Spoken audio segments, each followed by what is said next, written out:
Nurse Abby. Pero nagtataka siya dahil mahinahon ng lalaki ngayon. Wala lang. Tipid na sagot niya. Maya-maya pa ay bumukas na ang pinto kaya agad siyang humarap dito. Uwi na! Agad niyang wika sa pag-aakalang ang dalaga na ang pumasok. Ngunit hindi niya inaasahan, lagi na pala niya ang pumasok. Unti-unti na pangiti ang ina ng galong kaya napairam siya. Hindi ko alam na hinihintay ko pala siya. E di sana sinabihan ko siya dumaan dito. Ang aasar ng ina niya. Of course not. Kala ko lang kasi na siya yung pumasok. Napailing na lamang ang ina. Ay, sobrang ganyan din yung daddy mo naman. Mom, it's not like that. Okay, chill.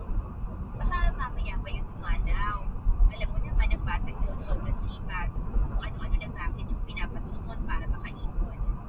Ay, nakakaawa tuloy yung minsan. Kulang sa tulog. Nag-aalala ang anya sa kanyang ina. Sino bang pasyente niya dito? Sabi niya kasi noon na dadalawin niya yung lola niya. Unti-unti naman napag-isi ang doktor sa anak. Ikaw anak ha, hindi halatang interesado ka sa kanya. Napag-isi nga ito sa kanya. Hindi no, naisip ko lang kasi parang wala siyang trabaho nung nakaraan. Makabantay, pati pagsuko, tinitingnan, nakala ko wala siyang trabaho. Napahirap na sa niya. Tipid ng umiti ang doktora. Ganun lang talaga yun. Kaya nga binigay ko sa bata yun. Mas unahin niya ang mga tao sa paligid niya kesa sa kanya.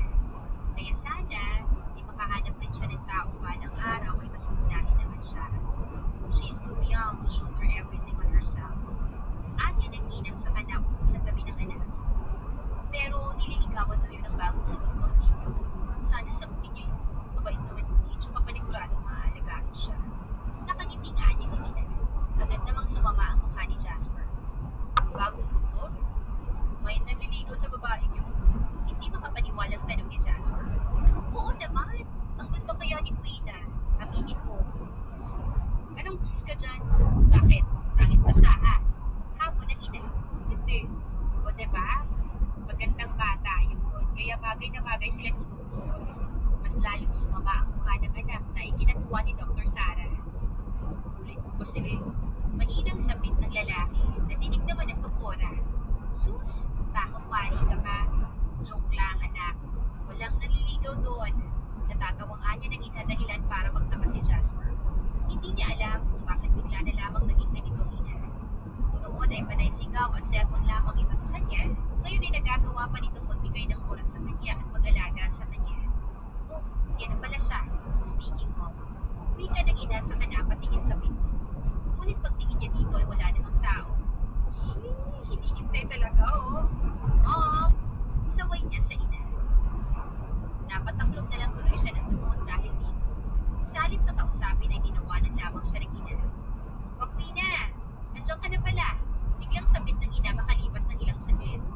Anak, nandiyan na si Quina. I won't believe you, Mom. Anya sa ina. Napailing na lang tuloy ang doktora tsaka kumarap kay Quina. Pasensya na po, doktora. Medyo naging busy po kasi ako kagabi at kanina sa trabaho ko. Kaya ngayon lang po ako ulit nakadalaw. Naku, ayos lang yun. Nabisita mo na ba yung lola mo? Tanong ng doktora. Nakikinig naman si Jasper sa ilalim ng tulog niya. Opo, natutulog po eh. Babalik po ako ulit mamaya kapag nagising na po. Naku, mabuti naman. O siya, maiwan ko na muna kayong dalawa ha. Anya ng doktora at napangising si Ria Pana ang nagtatagong anak. Bahagya siyang lumapit sa babae tsaka ulo. Pasensya na yung anak mo ha. Masyadong nahiya kanina nung nahuli kong hinihintay kanya. Mahinang tulog ng ina. Ilang na lang tuloy na napangiti si Quina tsaka lumabas na ang ina. Hinihintay mo daw ako?